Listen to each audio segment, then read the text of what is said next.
Now that we know about the nomenclature of aromatic compounds and also why aromatic compounds are aromatic compounds, let's look at the reactions.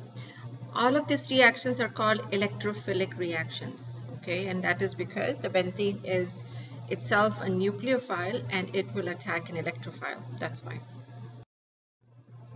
So these are the reactions that we will be covering, the electrophilic aromatic substitutions reactions. Now just to remind you, ARH, that is arene ring, it's also called pH ring. And here is kind of just what I talked about, the fact that aromatic compounds undergo electrophilic substitutions rather than nucleophilic, what you have done in organic 1. Okay, and the electrophile is going to be the positive charge. The benzene ring itself is the nucleophile. All right. Okay. So here we are with 5 reactions that we have to cover in this section. The first one is halogenation, and halogenation could be anything with chlorine, bromine, fluorine, or iodine, although chlorine and bromine are the most common types of halogenations that we do. So here note that we have chlorine or bromine, and then we also have the corresponding catalyst, okay, which is FeX3. X could be Cl in case of chlorination and Br in case of bromination.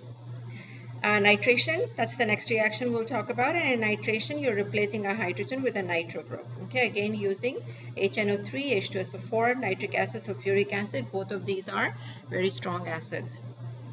Sulfonation is this reaction where you treat the benzene ring with sulfur trioxide and H2SO4.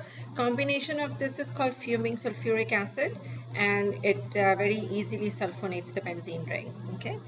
And then here we're going to do 2 reactions which were developed by Friedal and Craft, 2 scientists. And the first one is alkylation, where you put an alkyl group on the benzene ring. And the second one is called acylation, where you put an acyl group. An acyl group is C double bond O R. R could be anything. R could be ClH, it could be carbon, whatever it is, but it is a C double bond O. And I know we've talked about C double bond O so many times and they're called different names, but yet here is another name. Okay, so this is called acylation. On this column, you will find all the electrophiles that are responsible for this reaction. So for example, in halogenation, the electrophile that you would need is Cl plus or Br plus. Now this is a little unusual because we're used to seeing chlorine as chloride and bromine as bromide. We don't see chlorine as Cl plus. So we'll have to talk about in the mechanism how this electrophile is generated. And again, remember benzene is the nucleophile. This is the electron-rich species. So the electron-rich species has to go for something that is electron-poor, which is the electrophile. So this whole thing here, though all the reagents here that you see in the middle, it's all about how to generate the electrophile. Okay. So here in nitration, the electrophile is NO2 plus. In case of sulfonation, SO3 plus. In case of Friedal-Craft is R plus. Now carbocations we have seen before. Okay. So this is the same thing as carbocation. And then we have the acylation over here where we'll generate an electrophile RCO+. Okay, so these are the electrophiles, these are the reactions, and that's what we'll talk about now. Now let's look at the general mechanism of this reaction. We will follow pretty much the same reaction mechanism because in general, the nucleophile is reacting with the electrophile. So the mechanism is pretty much the same. Okay, it's just a matter of what electrophile is being attached to the benzene ring. So here we have the benzene ring, which is a nucleophile, and here is the electrophile that has been generated using any of those reagents. The first step is, of course, the attack by the nucleophile, which generates this intermediate, okay, over here. Now don't forget there is a hydrogen here also, okay. That hydrogen is not shown here, but that hydrogen is there, okay. Don't get lost in the case of the missing hydrogen, okay, or the invisible hydrogen.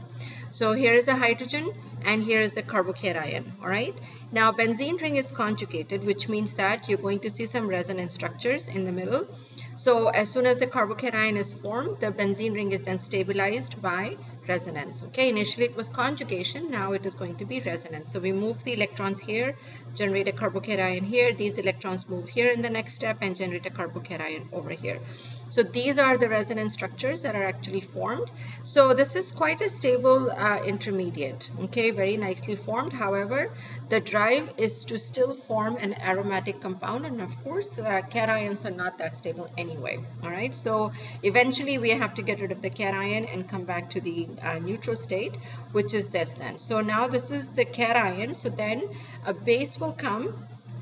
Cations are usually going to be acids, right? So a base will come, pick up this proton, this extra one over here, okay, that was originally on this carbon where the electrophile attached, and then it will leave, the proton is going to leave its electrons right here, and then we get back the aromaticity, okay? So that is the general mechanism for all the reactions, whether you're doing nitration, sulfonation, or bromination, it doesn't matter, okay? So here, one last thing to talk about in the general mechanism is once you have the intermediate that forms, this is the kind of hybrid you can draw, okay, from those three different resonance structures, okay? And you can see that inside here, the aromaticity is broken. Broken meaning it's not complete, and it is not complete because of the cation. And then the positive charge is distributed all over, okay? So that's delocalization, remember? And this is a delocalization of a positive charge, which really means delocalization of the absence of electrons, okay? So this is a very resonance stabilized state, which is shown here also in the diagram. So here is the transition state. The first one is the attack of the electrophile. And then here is the transition state that forms, and then finally you form the aromatic compound, which of course is the most stable product, okay, or it's not an intermediate, it's a product, and so therefore lowest in energy, okay? So that is what it would look like. I need you to know all the resonance structures and also the hybrid. So let's talk about the first reaction then, which is the halogenation of benzene. Halogenation of benzene requires a Lewis acid, okay, which is FeCl3. Now remember, you have to make, or we have to make Cl plus, okay, from Cl2. So it's not just a matter of reacting Cl2, we also have to have some catalyst that goes with it, because if we don't have this catalyst, this reaction is not happening. We learned that back in aromaticity. So which means for this reaction to go forward, you have to have a catalyst, all right? And so, and again, remember, this is a substitution reaction, not an addition reaction. So which means that you are substituting a hydrogen for chlorine, all right? And here we have bromination. So with chlorine, you need FeCl3. For bromine, you need FeBr3, okay? And then you get fairly good yields of the product, okay? Fluorination is usually not done because it's a very, very fast reaction. And iodine is really quite unreactive, so you can't use the same catalyst. You have to use nitric acid, okay, to get iodine. So fluorine and iodine are hardly ever added. These two are the ones that are going to be added a lot more in benzene. Here's the mechanism of halogenation. Now remember, the whole goal is to generate the electrophile, because everything else in the middle, I know you know, but it's about the generation of the electrophile. So here is what happens. FeBr3, okay, is a Lewis acid, which means it is lacking electrons, which means it can accept electrons.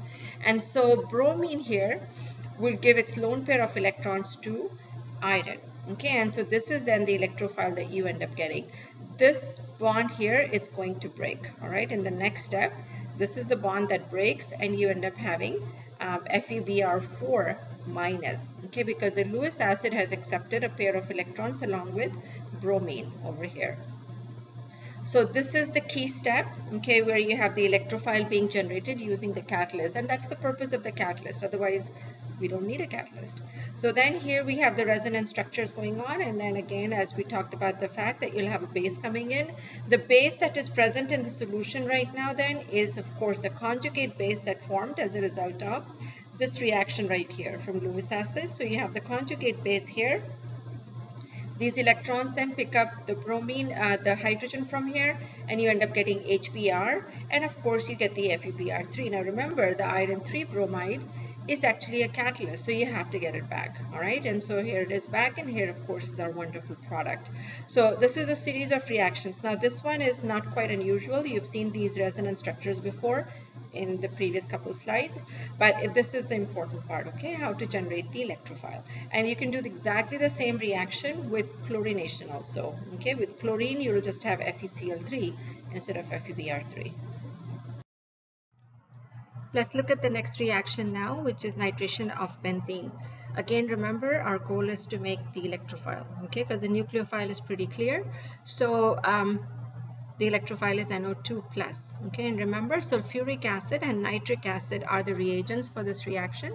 So here is sulfuric acid, that's what gets the reaction started. That is stronger than nitric acid, okay, and so nitric acid will get the proton from sulfuric acid. Yes, it's that strong, okay, of an acid.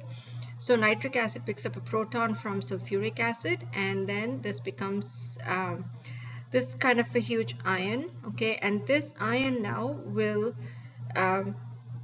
fragment to give two ions, okay, and not ions but two molecules. One of them is going to be water, and that goes away, and then you form this intermediate, which is called the nitronium ion, and the nitronium ion is the electrophile, okay. So once this is generated, now the nucleophile can do the reaction. Again, all of these resonance structures are familiar to you, we've done those before, so you don't have to write it every single time, okay, but here they are just in case. Finally, the water comes in and picks up the extra proton. The water that you formed here picks up the extra proton, and you end up getting the nitrobenzene, okay, along with hydronium ion. This hydronium ion can then go ahead and protonate sulfuric acid back again. So this is nitration of benzene. Again, very simple reaction to do. Remember, electrophile, okay, this is how you generate it. For the sulfonation of benzene, you start with sulfuric acid and an SO3, okay, and as I said before, this is called fuming sulfuric acid, as sulfuric acid is actually made from pumping SO3 gas, sulfur trioxide, into water. So you keep adding sulfur trioxide into water until it really cannot hold any more, or even more than what it can hold, and so it becomes fuming sulfuric acid, a very, very strong acid. And so then this is what is used for sulfonation, and this is the electrophile right here, SO3, and so then benzene will directly attack the SO3. This is the sulfonate ion. Again, we have the resonance structures, and finally the sulfonate ion will pick up a proton from water and becomes sulfonate.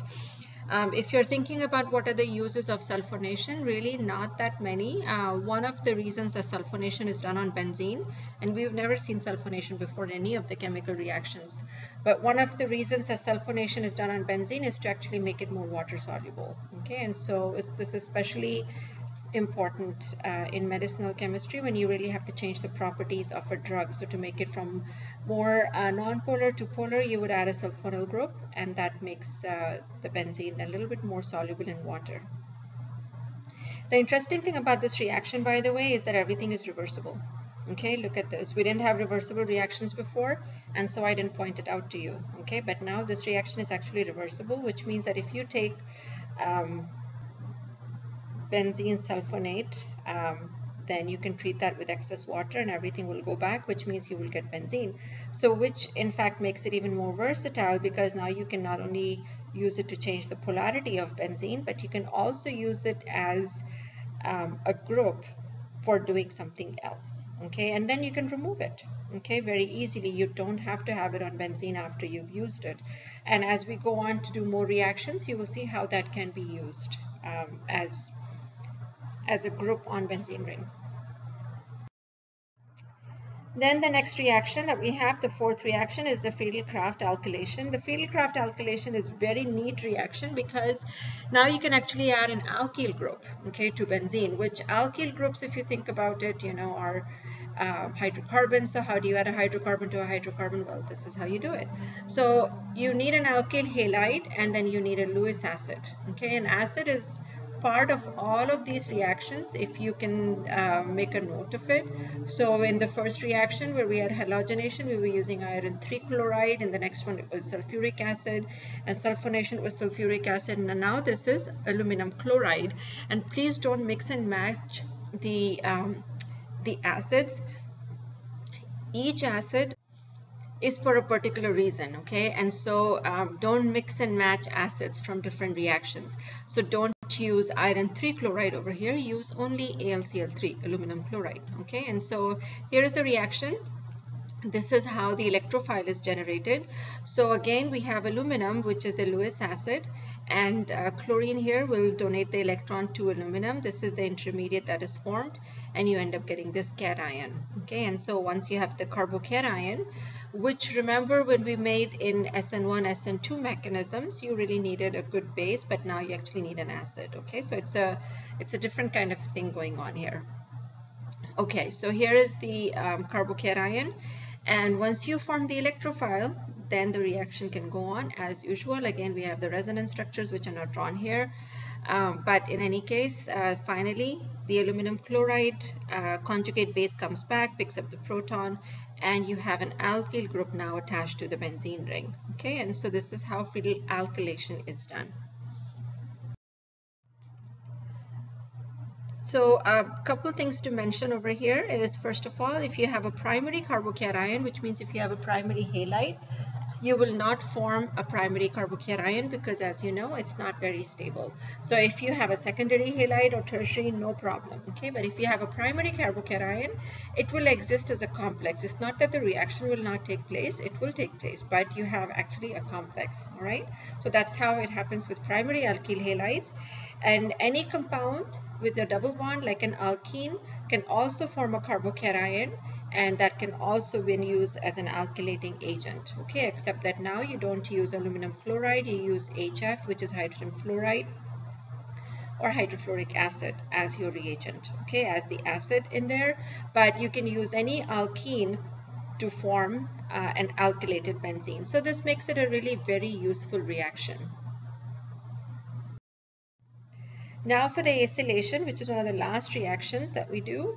So Friedal-Craft alkylation and now Friedal-Craft acylation. And so here is an acyl group. Remember, C double bond O, and then it could be anything over here. It could be Cl or CH3 or anything else. So it's an acyl group.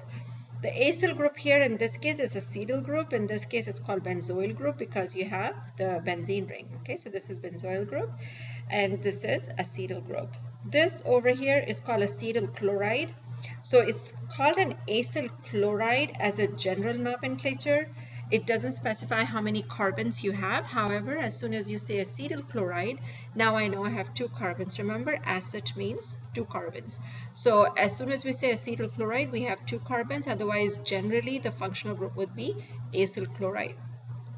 So again, with the Friedal-Craft reaction, you need an acyl chloride and you need aluminum chloride. Okay, aluminum chloride is the catalyst as usual, but now in this case you're not really using an alkyl halide, you're still using a halide, but you also have an acyl group there, okay, or a keto group, kind of in lame terms, but otherwise it really is an acyl group.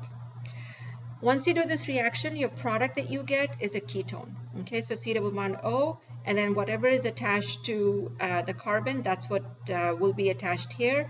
The Cl here will be the leaving group. Okay, so that goes away, and whatever is left over is then attached. Okay, so which means that with Friedal-Craft acylation, you end up making ketones. So when we go to the ketones chapter, we're going to talk about this again because this is how you would synthesize ketones. So you can use acetyl chloride to do this reaction. You can also use anhydrides to do this reaction. So in case of acetyl chloride, the leaving group is Cl.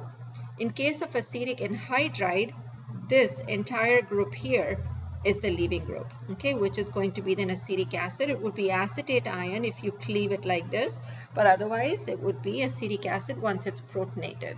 So this is how the reaction is, and again you would end up getting a ketone. Okay, so don't be scared when you look at an anhydride. Just cleave it in half, okay, and you still get a ketone. How do you form acyl chlorides? This is an important part because really we have not talked about this. We will talk about it more in the carboxylic acid chapters. Okay, that's where we talk about acyl chlorides because they're actually a derivative of acids. So here is an acid, for example, acetic acid, and here is thionyl chloride. Okay, so you treat acetic acid with thionyl chloride and you get acetyl chloride. If you remember, we've done a similar reaction before with alcohols. So you take an alcohol and you treat that with thionyl chloride or PCl5, phosphorus pentachloride, and you end up getting chlorides, right? For that, it's a substitution reaction, OH is a leaving group and Cl will then attach. So that's exactly how you form acyl chlorides. you will usually have to make this on your own, which means that if I ask you for a synthesis for Friedal-Craft acylation, I will ask you to make it from an acid. Okay, so which means that you will not start from an acyl chloride. You will have to make the acyl chloride and then you have to do the reaction. Okay, so which means that you should also know which acid you're starting from. And why is that? Okay, and that is because acyl chlorides are very reactive and they don't hang around for too long. Okay, because of their reactivity, they will start reacting with water also and then start giving the acid back. So generally in a lab, you would have to make them while you're in the lab and then use them right away. It's much better to use them right away than to store them. So that is why I will have you make it from the acid. So these are the two reagents which are not new to you, thionyl chloride and phosphorus pentachloride. Treat them with the acid and you get acyl chlorides. Here is the mechanism for the reaction. So you have the acyl chloride, here is the aluminum chloride, which is the Lewis acid. And here's the intermediate that is formed. Once the chlorine leaves, okay, remember chlorine is the leaving group, then you form what is called an acylium ion, and the acylium ion then will undergo resonance, okay, and so this is the intermediate that you get, which is under resonance. This carbocation here is going to be the one that is attacked, okay, so right here the benzene comes in, the nucleophile attacks the carbon, and you end up getting this compound, this intermediate, which will of course have the other resonance structures, and then finally you end up getting your ketone, okay, over here.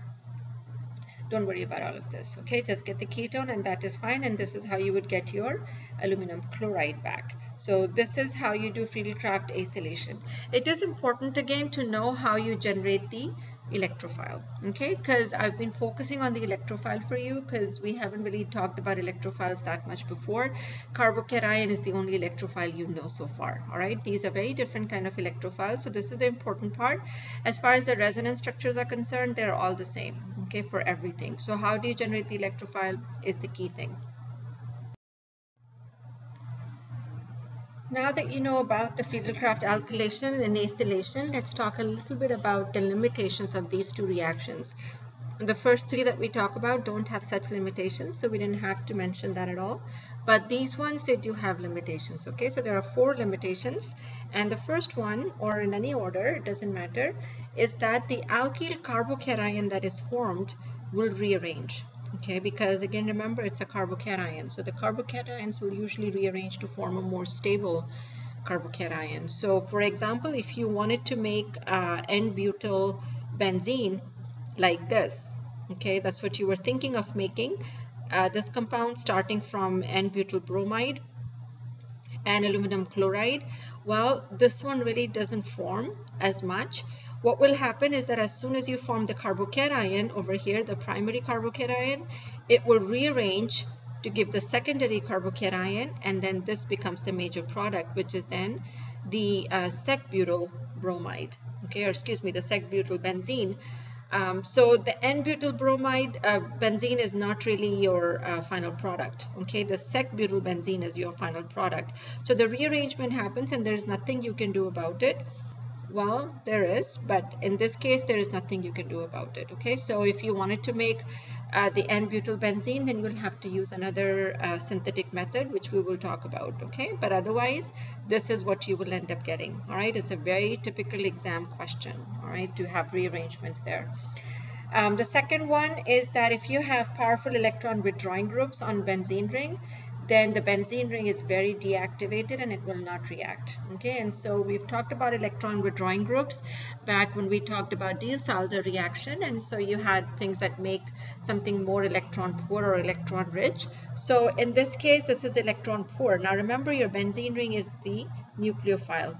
So your nucleophile has to be electron rich. So if something is withdrawing electrons from the benzene, then it's not so much of an electron rich compound. So which means it's not a strong nucleophile, and therefore you will not have alkylation. So nitro group and salts of nitrogen, okay, which is ammonium salts, carboxylic acids, ketones, aldehydes, the CF3 group, trifluoro group, and the sulfonate. These are all what we call deactivating groups. So if you have any one of these on the benzene ring, then the Friedal-Craft alkylation or acylation is not going to take place. So again, you're thinking, well, then what can I do? Just with benzene ring, that's it? Well, no, there are other ways, okay, to do that. So that's what we do in synthesis, is we try and figure out how to manipulate this and how to do it in such a way that we get what we want, okay? The only exception here for an electron withdrawing group that does not undergo Friedal-Craft alkylation or acylation is this aniline. NH2 groups, okay, are electron donating groups, all right? So we learned that back in Deal Salder also. NH2 groups are electron donating groups, so which means that this is a more powerful nucleophile. So if it's more powerful, why is it not reacting? Well, the amine group over here, think about it, it's an amine group. Amine group meaning that it is a base. If it is a base, it is electron donating group. If it is an electron donating group, that will actually end up reacting with the Lewis acid, which is aluminum chloride. Okay, remember that is our catalyst. So instead of getting a reaction on the benzene ring, you'll have the side reaction of amine with the aluminum chloride. So there goes your reaction, all right? And so this can't be used as well, all right? So which means that all you have to do is manipulate your synthesis in such a way that you can still get your product, okay? But you just can't have any of these groups to begin with on the benzene ring. Then the next limitation that we have for Friedal-Craft is that if you have alkyl halides, you cannot use those, okay? Or excuse me, aryl and vinyl halides, you cannot use those. Alkyl halides, yes, okay, that's what we're using for Friedal-Craft reactions. But if you have, say, benzene chloride, you can't use this, okay, or phenyl chloride, you can't use this. And if you have vinyl chloride, you cannot use this, okay, because a nucleophile will not attack another nucleophile. This is an electron-rich system. This is also an electron-rich system. So there is no way you can actually generate carbocation over here, okay? And so no Friedal-Craft reaction will take place. So which means if you need to add two benzene rings together, you gotta find another way, okay, to do it, which we will, okay? We will do all of that too. So anyhow, you can't do this reaction. And then we have a problem of polyalkylation. So what happens is that once you do a reaction, and don't worry about this, this is the alcohol and this is BF3, it's the same kind of reaction that you would do for Friedal-Craft alkylation, where you would have AlCl3 and a chloride over here. It's the same thing, okay? We just can use different catalysts, okay, for this too. So what happens then is that once you have one group on there, okay, one alkyl group on there, then you can also get another one on there, okay? So what happens is that this alkyl group will activate the ring, which means it will make it even a better nucleophile, because remember, alkyl groups are electron donating groups. So if this is an electron donating group, the benzene becomes even more powerful, and then so you have polyalkylations, okay? And so this is also a problem that you have to watch out for. Now the polyalkylations that happen is a very small percent, so in case there is no choice, then you just go ahead and make everything and then isolate your product that you want, okay? So this is something that is unavoidable.